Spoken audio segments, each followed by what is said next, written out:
Ready start. खबर है कि नई सरकार बड़ी सिंचाई परियोजना शुरू करने पर विचार कर रही है।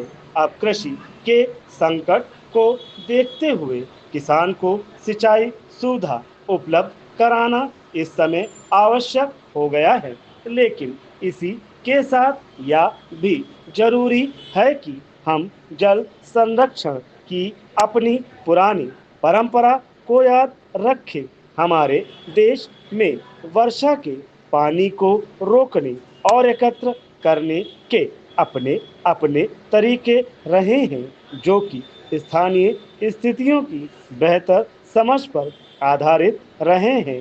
इन परंपरागत जल संग्रहण उपायों को ठीक से समझ ना पाने के कारण कई बार गंभीर गलतियां हो गई हैं और सोचे समझे बिना कई ऐसे अमूल्य जल संरक्षण स्रोतों को नष्ट कर दिया गया, जिनकी रक्षा कर उन्हें सुधारना चाहिए था।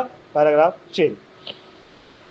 पूर्व में हुई गलतियों के कारण धीरे धीरे यह समझ बनी कि परंपरागत जल स्रोतों को सुधार कर कम लागत में जल संग्रहण का अधिक लाभ प्राप्त किया जा सकता है।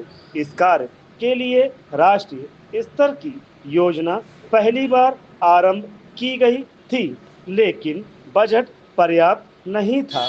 12वीं पंचवर्षीय योजना में बजट को काफी बढ़ाकर 5,000 करोड़ रुपए तक किया गया था। इस योजना के अंतर्गत इस प्रकार के जल स्रोतों की रक्षा के कार्य में मुख्य रूप से जरूरी मरम्मत करने और मिट्टी मलबा निकाल कर सफाई करने पर ध्यान दिया जाता है।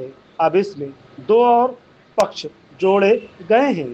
पहला पक्ष कि जल ग्रहण क्षेत्र को ठीक किया जाए ताकि जल स्रोतों में वर्षा का पानी ठीक से पहुंच सके। दूसरा पक्ष की जल स्रोतों से जहां सिंचाई होती है, प्रभुत्व क्षेत्र में जरूरी सुधार किए जाएं। तालाब और पानी के स्रोत के निकट अतिक्रमण की समस्या बहुत ज़्यादा होती है। अतिक्रमण की समस्या को सुलझाने के लिए प्रशासन, जनप्रतिनिधियों, सामाजिक कार्यकर्ताओं को आपस में सहयोग कर जनता को परंपरागत जल स्रोतों के महत्व के बारे में बताना चाहिए। जहां गरीब लोग मजबूरी में वहां की भूमि पर रह रहे हैं, उनको हटाकर वैकल्पिक स्थान रहने के लिए दिया जाना चाहिए। पर जहां शक्तिशाली असरदार लोगों ने जोर जबरदस्ती से अतिक्रमण किया है, वहां सख्त कार्रवाई जरूर हो सकती है। पैराग्राफ 6। मैं समझता हूँ कि कुछ तालाब ऐसे होंगे जो कभी सिंचाई के बहुत बड़े स्रोत रहे हैं, अब उनका उपयोग नहीं के बराबर है।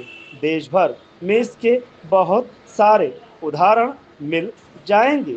ऐसी स्थितियों की मौके पर जांच कर पुनः सिंचाई सेवाएं उपलब्ध हो सकती हैं। केवल अतिक्रमण हटाने के लिए नहीं, अपितु सभी स्तरों पर जल स्रोतों को नव जीवन देने का कार्य स्थानीय लोगों के सहयोग से किया जाना चाहिए।